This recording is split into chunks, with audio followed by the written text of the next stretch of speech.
Hello students, online classes में आप सभी का स्वागत है। कल अपन पढ़ रहे थे डायग्राम के आधार पर अपन ने जंतु कोशिका और पादप कोशिका में अंतर किया था। आज से अपन चालू कर रहे हैं कोशिका की संरचना।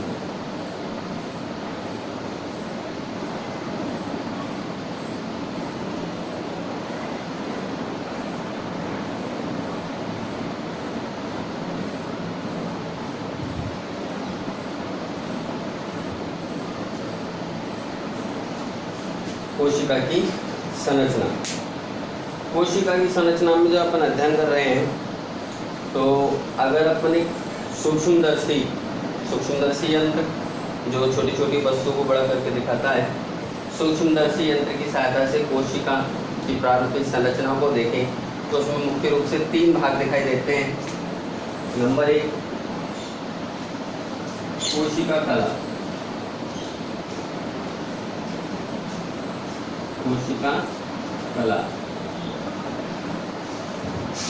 नंबर 2, कोशिका द्रव्य।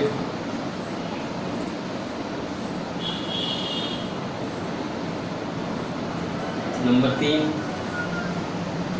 केंद्र।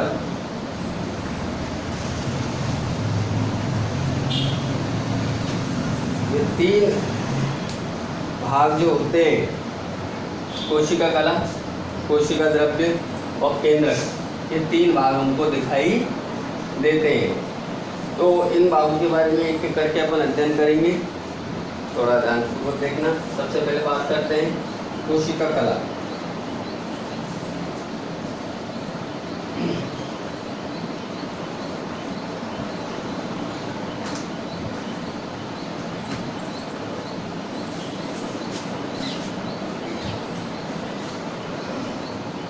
सबसे पहले मैं बात कर रहा हूँ कोशिका कला।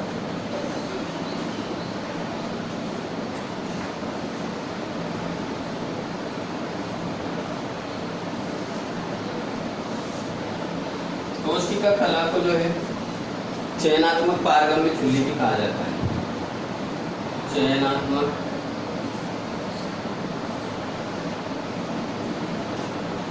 पारगम्य झिल्ली।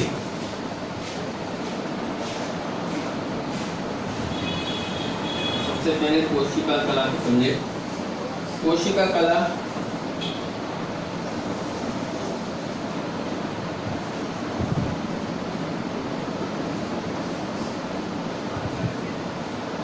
जीव द्रव्य का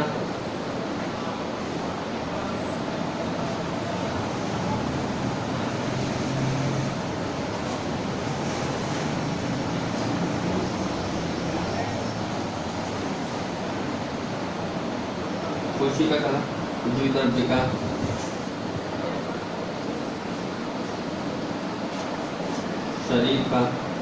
शरीर की सबसे बाहरी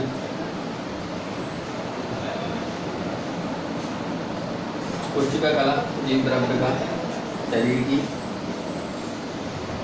सबसे बाहरी परत होती है।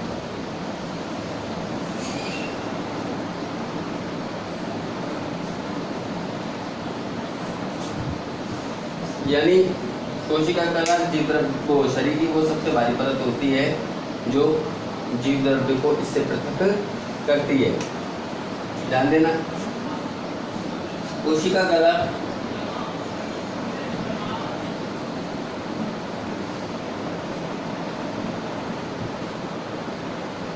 त्रिस्तरीय होती है।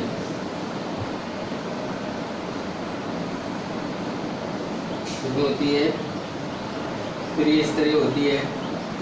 कोशिका कला त्रिस्तरीय होती है जो फास्फोलिपिड,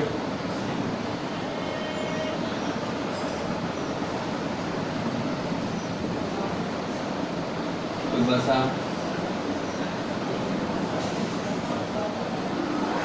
अणुओं से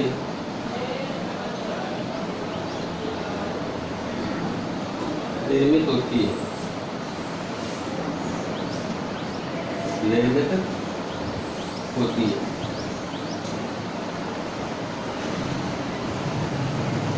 ठीक है, तो ये कोशिका कला के बारे में थोड़ी सामान्य संरचना है कि कोशिका कला जीव द्रव्य का सबसे भारी सुरक्षात्मक आवरण होता है।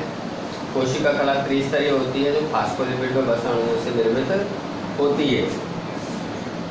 अब थोड़ा सा यहाँ पर ध्यान देने वाली बात है कि कोशिका कला को चयनात्मक पारगम्य झिल्ली क्यों कहा जाता है, तो इसके बारे में समझें आप लोग। तो कोशिका कला को चयनात्मक पारगम्य झिल्ली कहने का क्या कारण है?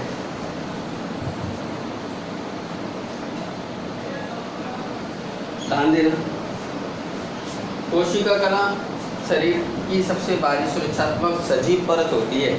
तो आपने देखा होगा ये कुछ पदार्थों के लिए तो कुछ पदार्थों को जो है कोशिका के अंदर प्रवेश करने देती है और कुछ पदार्थों को जो है कोशिका के अंदर प्रवेश नहीं करने देती है। इसके अलावा ये कुछ पदार्थों को जो है कोशिका से बाहर निकालने का कार्य भी करती है। इसलिए ये पदार्थों का चयन करके उनके आवागमन पर नियंत्रण रखती है। इसलिए इसे क्या कहा जाता है? चयनात्मक पारगम्य झिल्ली। तो कई बार क्वेश्चन कर लेते हैं कि कोशिका कला को चयनात्मक पारगम्य झिल्ली कहा जाता है, क्यों? तो इसका कारण लिखिए, ध्यान देना, इस प्रकार से लिखना है। कोशिका कला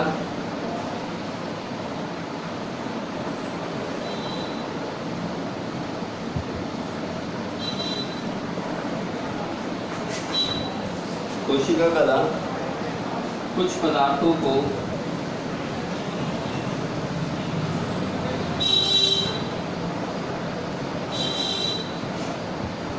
शरीर के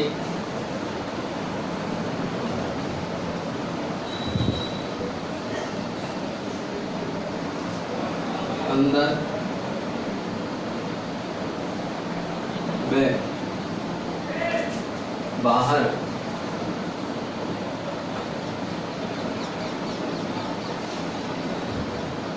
प्रवेश पर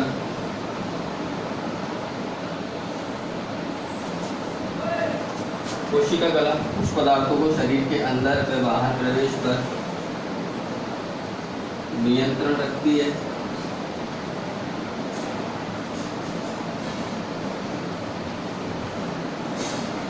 तथा कुछ पदार्थों को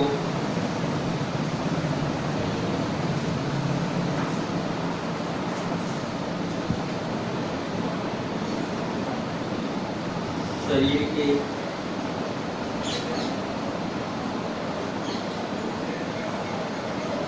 अंदर प्रवेश करने देती है।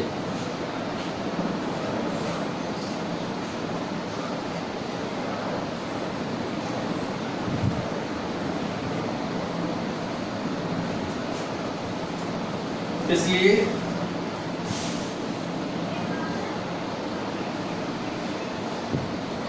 कोशिका कला को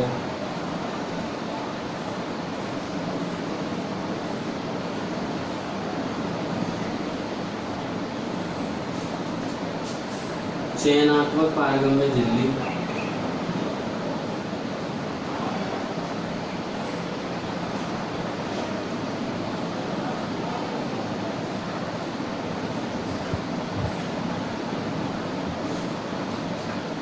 कहा जाता है।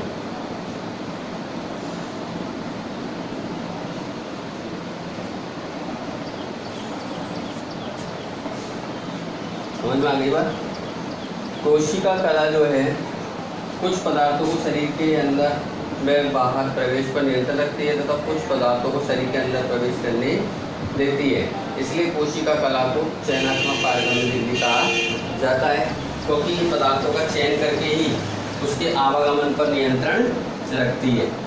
अब बात करते हैं अपन कोशिका कला के कारण।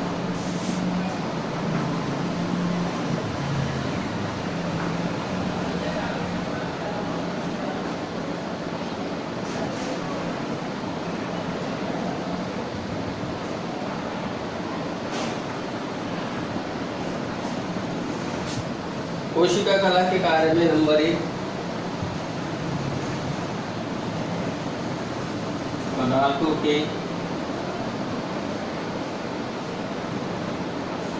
आवागमन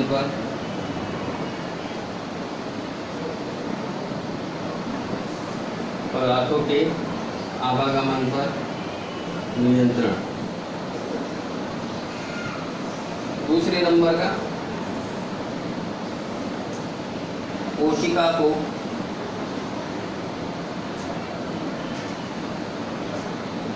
निश्चित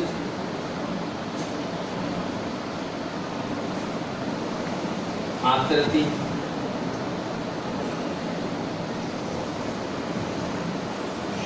प्रदान करना। एक निश्चित जो आकार होता है कोशिका को, वो कोशिका कला के कारण ही होता है। तीसरे नंबर पर कोशिका को निश्चित आकृति प्रदान करने के बाद कोशिकाओं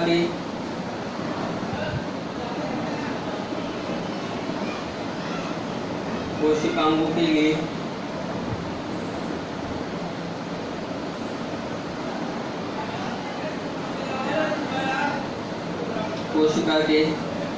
कोशिकाओं के लिए बाहरी सुरक्षात्मक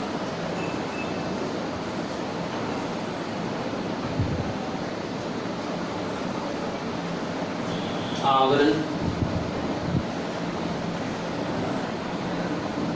तैयार करना।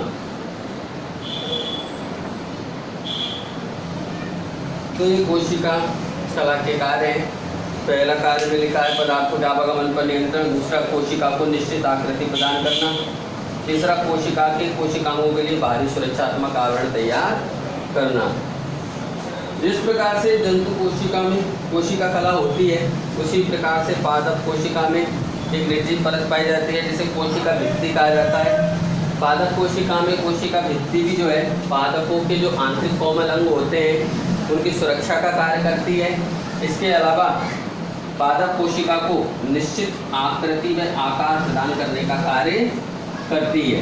तो इस प्रकार से आज का अपना टॉपिक जो है कोशिका कला के बारे में रहा। कल अपन जो है कोशिका द्रव्य और उसमें पाए जाने वाले विभिन्न प्रकार के कोशिकाओं के बारे में अध्ययन करेंगे। तो आशा करता हूँ आज की वीडियो में जो मैंने आपको समझाया अच्छे से समझ में आया होगा। धन्यवाद।